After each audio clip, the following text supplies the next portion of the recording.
पूर्व केंद्रीय मंत्री और कांग्रेस के वरिष्ठ नेता सलमान खुर्शीद का अपनी किताब में हिंदुत्व की तुलना आईएसआईएस और बोको हरम से करने पर विवाद खड़ा हो चुका है। सलमान खुर्शीद ने लिखा है कि आज के तगड़े हिंदुत्व का राजनीतिक रूप साधु संतों के सनातन और प्राचीन हिंदू धर्म को किनारे लगा रहा है, जो कि हर तरीके से आईएसआईएस और बोको हरम जैसे जिहादी इस्लामिक संगठनों जैसा है। अयोध्या विवाद पर सुप्रीम कोर्ट के फैसले की कांग्रेस नेता सलमान खुर्शीद ने अपनी नई किताब में तारीफ की। Sunrise over Ayodhya, nationhood in our times नाम की किताब में सलमान खुर्शीद ने सुप्रीम कोर्ट के फैसले की तारीफ करते हुए कुछ सवाल भी उठाए, लेकिन उम्मीद जाहिर की कि अब देश इस विवाद से आगे बढ़ेगा।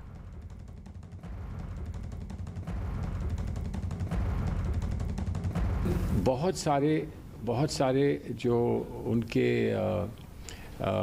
उनकी कार्यशैली में देखने को मिला है वो ये है कि भाई हमने अपनी बात मना ली, चलिए जो भी हुआ हो गया, मंदिर बनेगा, अच्छा मंदिर होगा, लेकिन वो मंदिर सिर्फ एक पक्ष का नहीं होना चाहिए, वो मंदिर सबका होना चाहिए और उसमें सिर्फ हिंदू नहीं है, मुसलमान, सिख, ईसाई सबका मंदिर होना चाहिए। और वो मंदिर बने तो मस्जिद भी बनेगी और मस्जिद भी सबकी होनी चाहिए। ऐसा नहीं कि जो मस्जिद का हिस्सा है इस जजमेंट का, इस फैसले का, वो मेरा है और जो मंदिर का हिस्सा है वो किसी और का है, कोई भी हो, कोई भी पार्टी का हो, ऐसा नहीं हो सकता। सलमान खुर्शीद की किताब में हिंदुत्व पर विवादास्पद बातें सामने आने के बाद बीजेपी भड़क चुकी है। केंद्रीय मंत्री मुख्तार अब्बास नकवी, बीजेपी नेता कपिल मिश्रा और प्रेम शुक्ला ने सलमान खुर्शीद पर हमला बोला और उन पर ओछी राजनीति करने का आरोप लगाया। सेकुलर कम्युनल टिफिन में सेकुलर टमाटर डाल करके और अपने आप को बहुत बड़ा सेकुलरिज्म का सूरमा साबित करने की कोशिश करते हैं। जिन्हें हिंदुत्व का भी ज्ञान नहीं, हिंदुत्व के बारे में जानकारी नहीं, संघ के बारे में जानकारी नहीं, वही लोग जो है वो उसको कभी आतंकवाद से जोड़ देंगे, कभी तालिबान से जोड़ देंगे। ये बेवकूफ़ी से भरी बात है। अगर किसी पर बोको हरम के नरसंहार से अगर आंशिक तुलना भी कभी की जा सकती है भारत के किसी घटनाक्रम की, तो एकमेव घटनाक्रम 1984 में कांग्रेसियों द्वारा सिखों का नरसंहार है। तो आप बोको हरम से किसी हिंदू संगठन की तुलना तभी कर सकते हैं जब आप जो अंतरराष्ट्रीय पाकिस्तान पोषित, आईएसआई पोषित जो अंतरराष्ट्रीय एजेंडा है हिंदुओं को बदनाम करना, जिसके द्वारा ही हिंदू आतंकवाद की थ्योरी कांग्रेसी लेकर आए थे, और यही सलमान खुर्शीद पाकिस्तान गए थे और पाकिस्तान की मदद मांग रहे थे भारत में भारतीय जनता पार्टी की सरकार को हटाने के लिए। हिंदुत्व की तुलना कट्टर इस्लामिक जिहादियों से करने की बेशरम कोशिश। मैं सलमान खुर्शीद से केवल यह पूछना चाहता हूं कि क्यों यह साबित करने में लगे हो कि तुम सारे ही हामिद अंसारी होते हो? पूरे विश्व में कहीं पर भी अपनी कमर में बम बांध के बेगुनाह लोगों को हिंदू मार रहे हैं क्या? या ये जीप में, मोटरसाइकिलों में गन लेके, राइफल लेके ये जो गोली मार दी जाती है, आईडी कार्ड चेक करके हत्याएं कर दी जाती हैं पूरी दुनिया में, और आज से नहीं सैकड़ों सालों से। किस धर्म के नाम पर हो रहा है? हिंदू धर्म के नाम पर हो रहा है क्या? लेकिन सलमान खुर्शीद जैसे लोग, जिनको हिंदू मेजॉरिटी राष्ट्र में इतना सम्मान मिला, इज्जत मिली, उनके मन में इस प्रकार का जहर भरा हुआ है।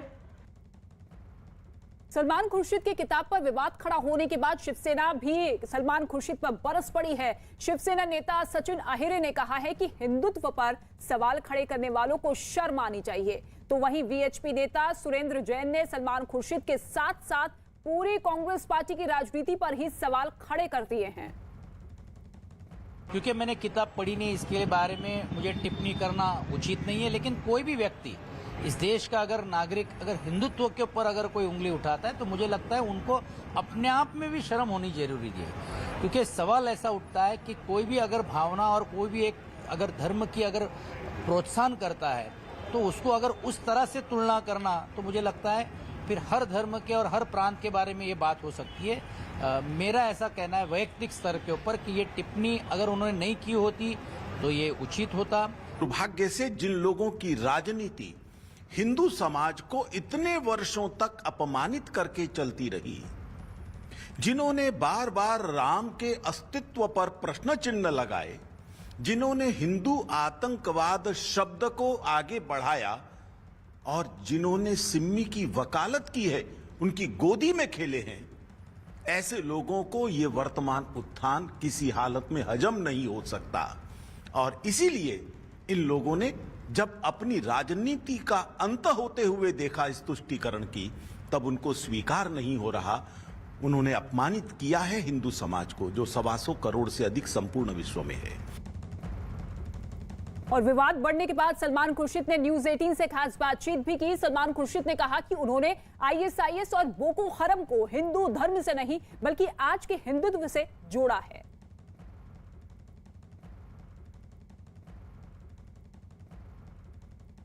हमारे साथ सलमान खुर्शीद साहब हैं। सलमान खुर्शीद साहब, जो बातें आपने लिखी हैं, एक बात जो आपकी है उसको लेकर बीजेपी ने बहुत सवाल खड़े कर दिए। आप यहाँ बैठे थे, कितनी प्रतिक्रिया आई इसमें, इस बात को लेकर के हिंदुत्व को आईएस से और बोको हराम से जो आपने जोड़ा? किससे जोड़ूं? वो मुझे बता दें किससे जोड़ूं। मैंने हिंदुइज्म को नहीं जोड़ा, हिंदुत्व को जोड़ा है। हिंदुइज्म को नहीं जोड़ा। हिंदुइज्म का मुझे सम्मान है और मैंने ये कहा है कि हिंदुइज्म और इस्लाम एक साथ जुड़े इस मुल्क में। उन्होंने उस पर कुछ नहीं कहा। हिंदुत्व वो कह रहे हैं, वो ये कहें हम बहुत अच्छे हैं, हिंदुत्व बड़ा अच्छा है, किसी को कष्ट नहीं देता, किसी को तंग नहीं करता। वो लोग तो बहुत खराब लोग हैं, क्यों नहीं बोलते हैं ऐसा? आपने अपनी भी पार्टी कुछ नेताओं पर सवाल उठाया जो सॉफ्ट हिंदुत्व की बात करते हैं, वो जो ये कहते हैं कि पार्टी की छवि प्रो मुस्लिम या अगेंस्ट हिंदू हो गई। मुझे ऐसे किसी व्यक्ति से कोई कुछ लेना देना नहीं है। जो आप दिखाते हैं, मैंने उस बारे में लिखा है। मुझे अपने नेतृत्व पर बड़ा गर्व है कि मेरा नेतृत्व जो है ऐसे नहीं सोचता है। मेरा नेतृत्व इस मामले को टुकड़ों टुकड़ों में नहीं बांटता है। वो ये नहीं सोचता है कि ये हिंदू है, ये मुसलमान है, वो ऐसा नहीं सोचता है। इसीलिए उस नेतृत्व पर मुझे गर्व है और इसीलिए उस नेतृत्व को मैं अपना नेतृत्व मानता हूँ।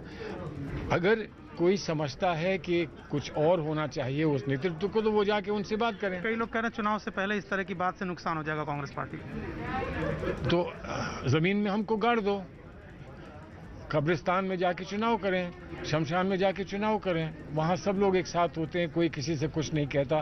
किसी की बुराई भी होती है तो वो माफ कर देते हैं। ऐसा नहीं होता। चुनाव में सच्चाई कहनी होती है, कहनी पड़ेगी सच्चाई। और वो सच्चाई, मुझे गर्व इस बात का है कि मेरा नेतृत्व वो सच्चाई को कहता है, बताता है, दिखाता है और हमें उसका मार्गदर्शन देता है। मुझे इसका गर्व है। और अरुण सिंह इस वक्त हमारे साथ मौजूद है, उनका रुख कर लेते हैं। अरुण, देखिए, किताब के विमोचन के बाद से ही सियासी बखेड़ा खड़ा होता हुआ नजर आ रहा है। तमाम पॉलिटिकल पार्टीज इसका जमकर विरोध कर रही हैं। कोई इसे शर्मनाक बता रहा है, कोई इसे ऊंची राजनीति बता रहा है। लेकिन कांग्रेस पार्टी का स्टैंड क्या कुछ है? और इस बयान के बाद, इस विवादास्पद बोल के बाद कांग्रेस पार्टी की राजनीति पर कितना असर पड़ने वाला है?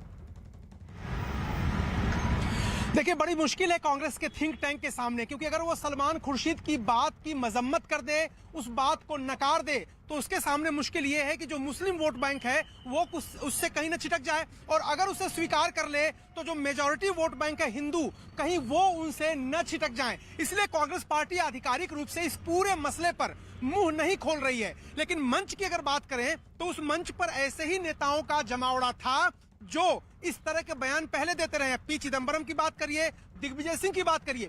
पी चिदम्बरम ने इसी किताब की रिलीज के फंक्शन में कहा कि अयोध्या विवाद का सुप्रीम कोर्ट का जो फैसला था वो इसलिए अच्छा नहीं है कि दोनों पक्षों ने मान लिया, बल्कि इसलिए अच्छा है कि दोनों पक्षों ने माना।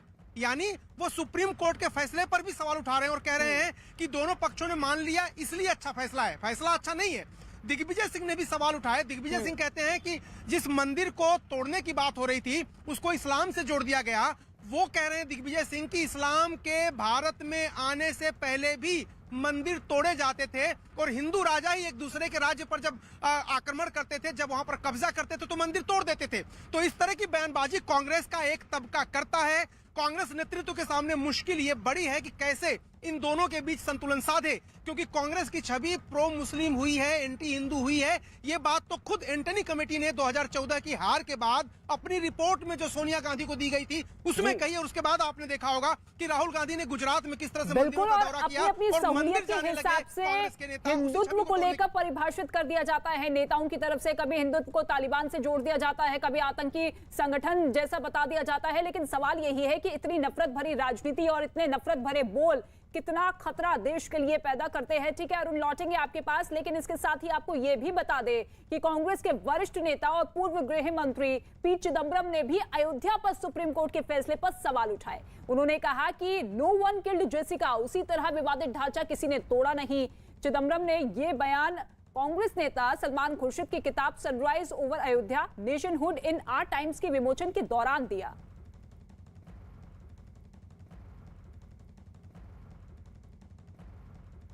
After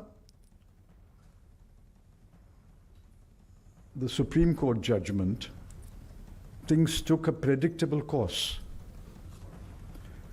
Within a year or so, everyone who was accused, something like 300 people who were accused, were acquitted. So like no one killed Jessica, nobody demolished the Babri Masjid. Arun का एक बार फिर से रुक कर लेते हैं। अरुण, अक्सर ऐसे क्यों देखने को मिलता है कि चुनाव के वक्त ही कांग्रेस पार्टी के दिग्गज नेता, उनके तमाम पूर्व केंद्रीय मंत्री कहीं ना कहीं ऐसा बयान दे देते हैं जो कि कांग्रेस पार्टी के लिए ही भारी पड़ सकता है। ऐसे में इस बयान से कितना नुकसान हो सकता है कांग्रेस पार्टी को? देखिए, कांग्रेस पार्टी को नुकसान होता है, और ये बात जानते हुए ही राहुल गांधी ने गुजरात से लेकर उत्तर प्रदेश तक मंदिरों का दौरा करना शुरू किया था। उनको जनेऊ उधारी उनकी पार्टी के नेताओं ने बताया था। कोशिश यही थी कि जो पार्टी की छवि एक बन गई है प्रो मुस्लिम एंटी हिंदू, उसको किसी तरह से काटा जाए, किसी तरह से उससे निजात पाई जाए। लेकिन दिग्विजय सिंह या पी चिदम्बरम जब मंच से इस तरह से सलमान खुर्शीद की किताब के विमोचन पर बयान देते हैं तो जाहिर सी बात है वो छवि और पुख्ता होती है। और जिस तरह से बीजेपी ने रिएक्ट किया है, निश्चित रूप से बीजेपी के लिए खाद पानी का इंतजाम इन नेताओं के बयान से हुआ है। आप दिग्विजय सिंह की बात करिए, आप पूर्व गृह मंत्री पी चिदम्बरम की बात करिए, वो कहते हैं कि जिस तरह से जेसिका को किसी ने नहीं मारा था, उसी तरह से ढांचा किसी ने नहीं ढाया, क्योंकि 300 लोगों को छोड़ दिया। यानी अदालत के फैसले पर भी सवाल है, और सुप्रीम कोर्ट के फैसले पर उन्होंने खुद सवाल उठाते हुए कहा कि ये फैसला अच्छा है, सही है, इसलिए दोनों पक्षों ने स्वीकार नहीं किया, बल्कि दोनों पक्षों ने स्वीकार कर लिया, इसलिए फैसला अच्छा है। यानी इस फैसले की मेरिट पर भी पी चिदम्बरम सवाल उठा रहे हैं। वहीं दिग्विजय सिंह ने भी स्पष्ट रूप से मंच से यह कहा कि इस्लाम के इस देश में आने से, भारत में आने से पहले से भी मंदिरों को तोड़ा जाता था। यानी बाबरी मस्जिद को अगर वहां पर तामीर किया गया एक मंदिर की जगह पर, तो भी ये कोई नई बात नहीं। बिल्कुल अरुण, और ना केवल हिंदुत्व को लेकर सवाल खड़े किए गए हैं, बल्कि हिंदुत्व की तरफ झुकाव रखने वाले नेताओं को लेकर भी सवाल खड़े किए, चाहे वो कांग्रेस पार्टी के हो या फिर दूसरे दलों के नेता हो। ठीक है अरुण, आपके पास लौटेंगे, लेकिन इसके साथ ही आपको यह भी बता दें कि पूर्व केंद्रीय मंत्री और कांग्रेस के वरिष्ठ नेता सलमान खुर्शीद का अपनी किताब में हिंदुत्व की तुलना ISIS और बोको हरम से करने के बाद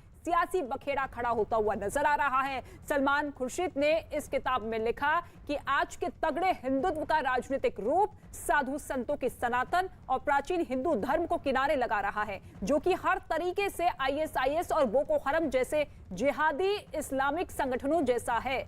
अयोध्या विवाद पर सुप्रीम कोर्ट के फैसले की कांग्रेस नेता सलमान खुर्शीद ने अपनी नई किताब में तारीफ की। Sunrise over Ayodhya nationhood in our times नाम की किताब में सलमान खुर्शीद ने सुप्रीम कोर्ट के फैसले की तारीफ करते हुए कुछ सवाल भी उठाए, लेकिन उम्मीद जाहिर की कि अब देश इस विवाद से आगे बढ़ेगा। लेकिन सलमान खुर्शीद के इसी विवादास्पद बोल के बाद अब पूरे देश में संग्राम छिड़ चुका है। तमाम पॉलिटिकल पार्टी सलमान खुर्शीद के इस बयान को लेकर सवाल दाग रही है, लेकिन सवाल यही है कि कांग्रेस पार्टी का स्टैंड आखिर क्या है? क्या इससे कांग्रेस की राजनीति पर भारी नुकसान पहुंचेगा? हिंदुत्व को लेकर अक्सर बयानबाजी देखने को मिलती है, और जिस तरीके से नफरत के बोल बोले जाते हैं उससे लोगों पर कितना असर पड़ेगा, या फिर चुनाव के वक्त वोट के जरिए ही जनता अपना जवाब ऐसे नेताओं को दे देगी जो कि हिंदुत्व को लेकर जहर घोलने की मंशा रखते हैं। ये बुक जिसका विमोचन कल हुआ था, लेकिन इसी बुक में कुछ अंश ऐसे लिखे गए जिसको लेकर अब सियासी बखेड़ा शुरू हो चुका है, और इसको लेकर तमाम पॉलिटिकल पार्टीज पूरी तरीके से लामबंद हो चुकी है। यहां तक कि कांग्रेस पार्टी भी पुरजोर तरीके से ना तो साथ है ना ही अलग हो पा रही है सलमान खुर्शीद के इस बयान के बाद। लेकिन चाहे शिवसेना हो, बीजेपी हो, आम आदमी पार्टी हो, तमाम विपक्षी दल एकजुट होकर सलमान खुर्शीद के इस बोल का जमकर विरोध कर रहे हैं। महेंद्र नाथ पांडे इस वक्त हमारे साथ मौजूद है, बीजेपी नेता, वो हमारे साथ लाइव मौजूद है। सर, स्वागत है आपका। और सबसे पहले आपसे यही जानना चाहूंगी कि सलमान खुर्शीद के इस विवादास्पद बोल को आप किस तरीके से देखते हैं, जो कि सीधे तौर पर हिंदुत्व को आईएसआईएस और बोको हरम से कंपेयर कर रहे हैं। आप मिस्टर खुर्शीद का ये बयान बहुत ही निंदनीय है और हिंदुत्व की रंच मात्र भी मिस्टर खुर्शीद भले ही वरिष्ठ वकील है लेकिन उन्हें समझ नहीं है। हिंदुत्व एक व्यापक विश्व बंधुत्व में विश्वास करता है और नरेंद्र मोदी युग में वह विश्व बंधुत्व वसुधैव कुटुंबकम के भाव से भारत और भारत के बाहर स्वयं परिलक्षित हो रहा है। सलमान खुर्शीद अपनी आंखें खोल लो, आज वैक्सीनेशन करके भारत और दुनिया के 50 देशों में उस विश्व बंधुत्व की भावना को मोदी जी ने जो चरितार्थ किया है, करते जा रहे हैं, वही हिंदुत्व व्यापक हिंदुत्व है। उसको समझो और उसकी तुलना इतने छिछले शब्दों से करना अत्यंत निंदनीय है। कांग्रेस इसके लिए क्षमा याचना करे, मैं आपके माध्यम से कहना चाहूंगा। जी महेंद्र नाथ पांडे जी, सलमान खुर्शीद जहां उस देश में वो रहते हैं जो कि हिंदू बहुल देश है, जहां उन्हें मान सम्मान मिला, उनकी विचारधारा को, उनकी सोच को लोगों ने सराहाया, लोगों ने पसंद किया, लेकिन इसके बावजूद उनके मन में इतना जहर घुला हुआ है कि सीधे तौर पर हिंदुत्व को वो आईएसआईएस और बोको हरम से कंपेयर कर रहे हैं, जो कि आतंकवादी संगठन है। ऐसे में देश की जनता पर कितना खतरा पैदा होता है, देश के लिए ऐसे बोल कितने खतरनाक साबित होते हैं? संस्कृत में एक श्लोक है, विश्व कुंभम पयो मुखम, दूध के भरे घड़े पर अंदर जहर हो ऊपर दूध हो। यह मिस्टर खुर्शीद शुरू से एक संकीर्ण और सांप्रदायिक मानसिकता का नेता है। इसको फर्रुखाबाद के लोग बहुत पहले पहचान गए, इसलिए ऐसे दोहरे चरित्र के आदमी को वहां हाशिए पर चला गया है। आज कहीं कोई उसका राजनीतिक अस्तित्व नहीं है। उसके बयान की पुनः निंदा करता हूं और आपके माध्यम से अपील करता हूं कि उस कांग्रेस को क्षमा मांगना चाहिए, खुर्शीद को गंभीरता से लेने की कोई जरूरत नहीं। लेकिन कांग्रेस पार्टी को तो समझ में नहीं आ रहा है कि सलमान खुर्शीद के बयान के साथ खड़े हो या किनारा कर ले। लेकिन आपको क्या लगता है कि मौजूदा वक्त में किस तरीके से सियासत हो रही है? क्योंकि कभी कोई कह देता है कि अगर जिन्ना प्रधानमंत्री होते तो शायद 1947 में देश का बंटवारा नहीं होता। कोई हिंदुत्व को आतंकवादी संगठन बता देता है, कोई तालिबान से जोड़ देता है। किस तरीके की सोच, किस तरीके की मानसिकता इस वक्त देश में है? देखिए, आपने कांग्रेस की दुविधा का जहां तक उल्लेख किया, तो कांग्रेस हमेशा संसद दुविधा में ही जीती है। कांग्रेस की कोई स्पष्टता नहीं है, इसीलिए देश ने उसको नकारा। गीता में कहा है संशयात्मा विनश्यति, जो संशय दुविधा में जो रहती है पार्टियां, वो नष्ट होती हैं। कांग्रेस कृपशः नष्ट होने के कगार पर है। खुर्शीद ने उसमें 2 खूंटा और गाड़ दिया अपने इस अति निंदनीय अपवित्र बयान से। और इसी नाते देश मोदी जैसे नेता को संपूर्ण देश दुनिया में स्वीकार कर रहा है, क्योंकि उनकी व्यापकता में हिंदू भी है, ईसाई भी है, मुस्लिम भी है, सिख भी है, जैन भी है और विश्व के अन्य धर्मावलंबी भी हैं, बौद्ध भी हैं। वह व्यापक हिंदुत्व को लेकर के देश और दुनिया का नेतृत्व कर रहे हैं।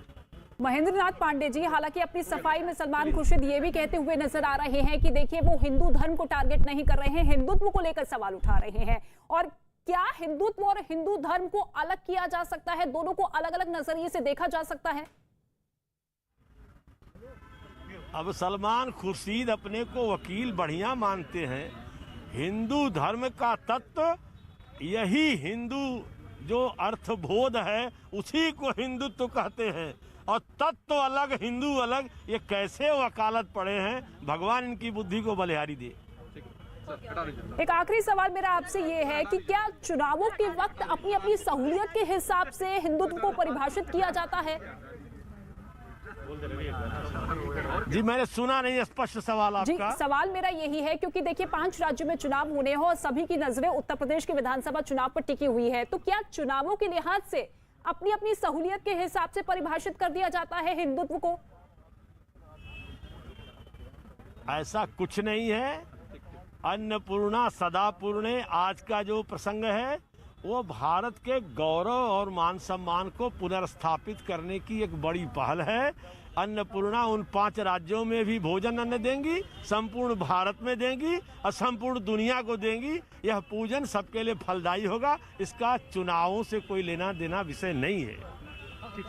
ठीक है, शुक्रिया महेंद्र नाथ पांडे जी, जो कि केंद्रीय मंत्री इस वक्त हमारे साथ मौजूद थे और कांग्रेस पार्टी की सोच को लेकर सवाल उठाते हुए, क्योंकि सलमान खुर्शीद की किताब का कल विमोचन हुआ और उसी किताब में हिंदुत्व को लेकर ऐसे बोल, ऐसे लेख उसमें लिखे गए थे जिसको लेकर पूरे देश में आक्रोश है, पूरे देश में गुस्सा है कि सलमान खुर्शीद की सोच आखिर कितनी जहरीली है। खबरों में फिलहाल आगे बढ़ रहे हैं।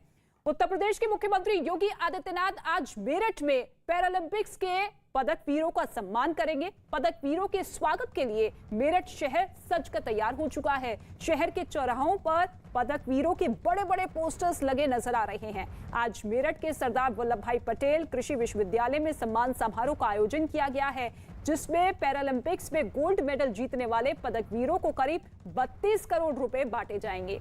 गौतम बुद्ध नगर के डीएम LY सुहास ने बैडमिंटन और प्रवीण कुमार ने हाई जंप में सिल्वर मेडल अपने नाम किया था, जबकि भारत ने टोक्यो पैरालंपिक्स में 19 मेडल जीतकर नया इतिहास रचा था। बहुत ही अच्छा कदम है उत्तर प्रदेश सरकार का कि खिलाड़ियों के बारे में सोचा और सोचा भी ऐसे समय पे है जब बहुत ही ज़्यादा ज़रूरत है हमें। मतलब जो भी स्पोर्ट्स पर्सन हैं यहाँ के इंडिया में हो या जैसे अब सभी प्रदेश के जैसे नॉर्मल में अभी सामान्य जो खेल हुए थे ओलंपिक्स, उनके सभी खिलाड़ियों को सम्मानित किया है, ऐसे ही पैरा के खिलाड़ियों को सम्मानित किया जा रहा है, तो बहुत ही अच्छी बात है। माननीय मुख्यमंत्री जी का आगमन परसों 11 तारीख को हो रहा है। इस कार्यक्रम में पूरे प्रदेश से हमारे दिव्यांग खिलाड़ी हर जनपद से बुलाए जा रहे हैं, तो 75 जनपद से दिव्यांग खिलाड़ी यहाँ पर आएंगे। उनके रहने की समुचित व्यवस्था, उनके ट्रांसपोर्ट, भोजन, इसकी समुचित व्यवस्था मेरठ ज़िले में हमारे माननीय आयुक्त महोदय और माननीय जिलाधिकारी महोदय के दिशा निर्देशन में की गई है। इस कार्यक्रम स्थल में लगभग 1,500 खिलाड़ियों के अर्थात दिव्यांग खिलाड़ियों के पार्टिसिपेट करने की, 17 ऐसे पैरा ओलंपिक के हमारे खिलाड़ी जिन्होंने पैरा ओलंपिक गेम्स में मेडल जीते हैं, उनके आने की संभावना है। इसके अलावा अन्य केंद्रीय स्तर के और राज्य स्तर के मंत्रीगण, जनप्रतिनिधिगण वो भी इसमें सम्मिलित रहेंगे। और प्रियंका कांडपाल इस वक्त हमारे साथ मौजूद है, सीधे लाइव उनका रुख कर लेते हैं। प्रियंका, देखिए देश की शान बढ़ाने वाले 17 पैरालंपिक्स खिलाड़ियों को आज यूपी सरकार सम्मानित करेंगी, योगी आदित्यनाथ मौजूद रहेंगे। कितने बजे ये कार्यक्रम होगा, क्या कुछ तैयारियां चल रही है, किस तरीके का उत्साह, तस्वीरें दिखाइए जरा। जी बिल्कुल, अभी से तकरीबन 25 मिनट के बाद का समय बताया गया है। 11:30 बजे यहाँ पर जो उत्तर प्रदेश के मुख्यमंत्री हैं योगी आदित्यनाथ पहुंचेंगे। ये तमाम लोग तैयारियां आप फिलहाल देख रहे हैं कि सारे पैरा खिलाड़ी हैं जो यहाँ पर पहुंचे हुए। मैं सबसे पहले तो आपको तस्वीर दिखा दी, देखिए स्केचेस भी बनाकर यहाँ पर लाए हैं। आप थोड़ा सा उठ जाइए, ये आपने खुद बनाया है? जी मैम। तो आज आपकी कोशिश रहेगी कि दे पाएं? हाँ, मैं ये कोशिश रहेगी कि मैं आदित्य योगीनाथ जी को मतलब मंच पर ये दे पाऊँ। हाँ। और मेरा नाम मोहम्मद आकिब है, मैं बरेली से आया हूँ। अच्छा, बरेली से आप आए हैं। अच्छा, आप लोगों से भी जानना चाहेंगे जिस तरीके से आज ये प्रोग्राम हो रहा है, कितना उत्साहवर्धन होगा पैरालंपिक्स के या जो पैरा खिलाड़ी हैं उनके लिए? ये बहुत ही उत्साहवर्धक है हमारे लिए। और इसके थ्रू आपके थ्रू मैं ये बात भी कहना चाहूँगा कि जैसे हमारे जो इंटरनेशनल प्लेयर्स पैरालंपिक में मेडल लाए हैं, हमारे स्टेट लेवल के प्लेयर हैं उनको भी थोड़ा सम्मान और थोड़े फाइनेंशियल हेल्प की जाए तो काफ़ी अच्छा होगा, क्योंकि उनमें भी काफ़ी प्रतिभा है, क्योंकि वो प्लेयर्स भी यहीं से उठ के गए हैं। तो हमारे अभी जो 19 मेडल आए थे और भी ज़्यादा मेडल आएंगे। तो मैं चाहूँगा कि नीचे से ही उनकी मदद हो, फाइनेंशियल सपोर्ट मिले। तो यहाँ पर मैं आपको दिखा रही हूँ तमाम पैरा खिलाड़ी फिलहाल बैठ गए हैं। मंच की भी मैं तस्वीर आपको दिखाती हूँ। मंच भी पूरा सज कर यहाँ पर तैयार है। यहाँ पर योगी आदित्यनाथ होंगे, अनुराग ठाकुर होंगे और तमाम जो पदक विजेता हैं उनका सम्मान यहाँ पर किया जाएगा। ये पूरा मंच तैयार किया गया है। इसके अलावा इस पूरे स्टेडियम में खिलाड़ी सीसी कॉप के जो बच्चे हैं उन सभी को यहाँ पर आज बुलाया गया है। तो जाहिर तौर पर जो पैरा खिलाड़ी हैं उनका कहना है कि इससे बहुत उत्साहवर्धन होगा और साथ ही साथ जिस तरीके से पदक विजेताओं का सम्मान हो रहा है उससे बाकी जो पैरा खिलाड़ी हैं उनको भी उनमें भी जोश आएगा, उनमें भी उत्साह आएगा देश के लिए खेलने का। जो रितिका बिल्कुल ठीक है, आज पदक विजेताओं को सम्मानित किया जाएगा योगी सरकार की तरफ से और इसके साथ ही देश में अपने आप में ये पहला कार्यक्रम है जहां किसी एक राज्य में अलग अलग राज्यों के पैरा खिलाड़ियों को सम्मानित किया जाएगा। आप नजर बनाए रखिएगा, आपसे अपडेट लेते रहेंगे।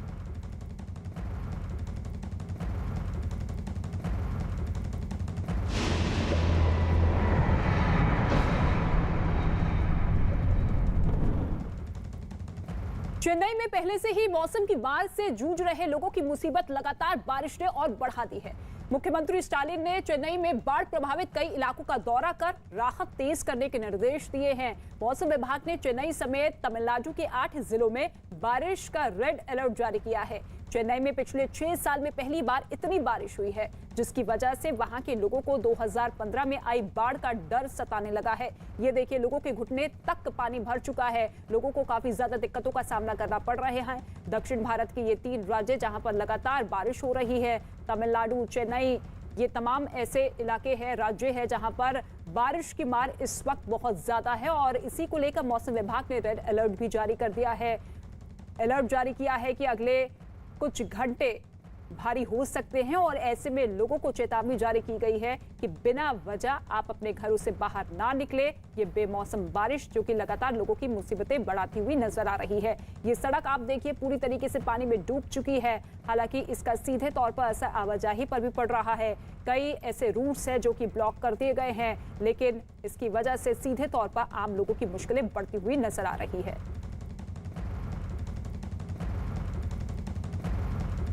तो देखिए चेन्नई किस तरीके से पानी पानी हो चुकी है। ये बारिश की मार जो कि लोगों पर आफत बनकर टूट रही है, मौसम विभाग की तरफ से चेता दिया गया है।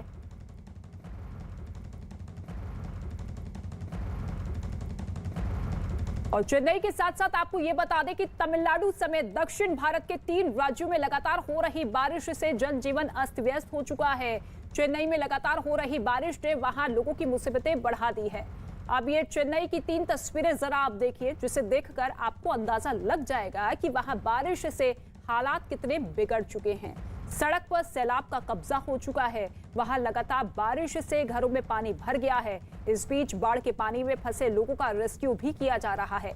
उन्हें सुरक्षित जगहों तक पहुंचाया जा रहा है। ये 3 तस्वीरें किस तरीके से चेन्नई जो कि पानी पानी हो चुका है, लोग फंसते हुए नजर आ रहे हैं, उन्हें रेस्क्यू भी किया गया है। प्रशासन की टीम पूरी तरीके से मुस्तैद है। किसी तरह की कोई दिक्कत आम लोगों को ना हो, इस पर जोर दिया जा रहा है।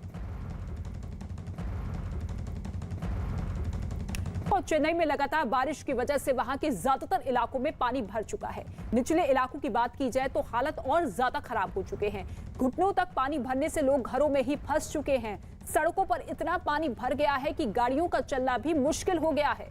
लोगों के घरों में भी पानी ने कब्जा जमा लिया है। मजबूर लोग खुद ही किसी तरह पानी को बाहर निकालने में जुटे हुए हैं। पानी में घिरने की वजह से लोगों के सामने जरूरी चीजों को भी बचाना मुश्किल हो रहा है। ये संकट लोगों के सामने पैदा हो चुका है कि किस तरीके से पानी को अपने घरों में घुसने से रोका जाए, साथ ही साथ अपनी चीजों को, अपने सामान को बचाया जाए पानी के इस कहर से, बारिश की इस आफत से।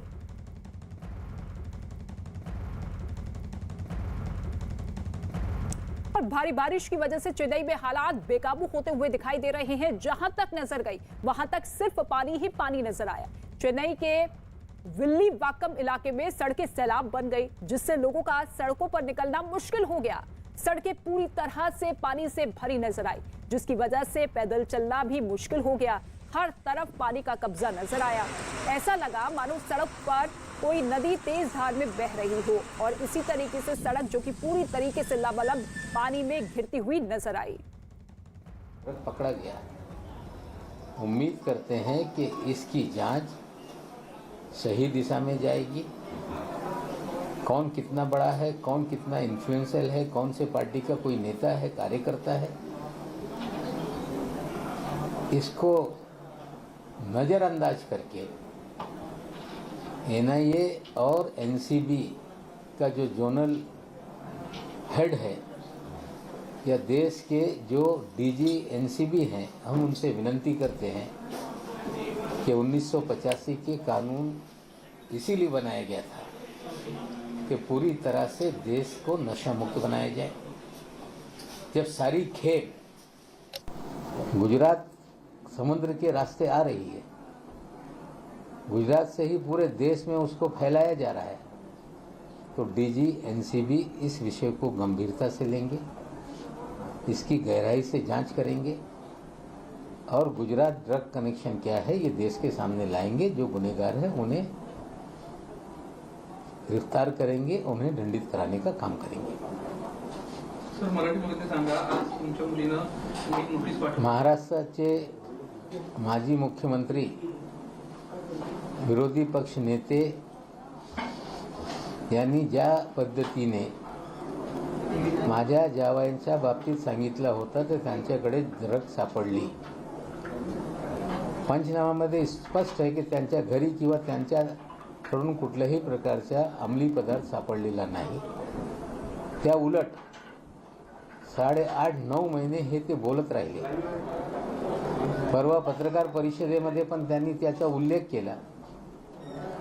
कालच मी सांगितलं होता की माझी मुलगी त्यांच्या विरोधात नोटीस पाठवणार आहे। त्यांनी आज त्यांना नोटीस सर्व केलेली आहे। त्यांनी मागणी केलेली आहे की आपण हे जे विधानं केलेली आहे ते मागे घ्या, क्षमा मागा। जर देवेंद्रजींनी विधानं मागे घेतली नाही, क्षमा मागितली नाही तर निश्चित रूपाने देवेंद्रजीच्या विरोधात फौजदारी व दिवाणी न्यायालयामध्ये मानहानीचा दावा दाखल करण्यात येईल आणि जे काही रीतसर कायदेशीर कारवाई होईल ते पुढे करू। पण आज एक नवीन घटना समोर आलेली आहे। कालच गुजरातच्या द्वारकामध्ये 350 कोटीची ड्रग सापडलेली आहे। त्याआधी मुंद्रा पोर्टमध्ये 3 टन ड्रग मिळाली होती, त्याची किंमत लोक सांगताय 27,000 कोटी आहे। पण या ड्रगच्या खेळमध्ये मनीष भानुशाली असेल, धवल भानुशाली असेल, केपी गोसावी असेल, सुनील पाटील असेल, हे किरीट सिंग राणाकडे का वारंवार जात आहे। हे सगळी मंडळी गुजरातच्या 5 स्टार हॉटेलमध्ये रूम बुक करून कसं राहत आहे। मुंद्रा पोर्टचे केस हे एनआयए कडे सुपूर्द करण्यात आलेले आहे।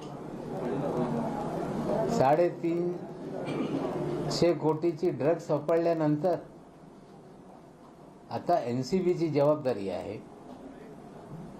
विशेषकर डीजी एनसीबी यांची जबाबदारी आहे की या देशामध्ये 85 साली जो कायदा करण्यात आला, देशातून कुठेतरी हे अंमली पदार्थाचा धंदा नष्ट नाबूद झाला पाहिजे यासाठी कायदा करण्यात आला होता।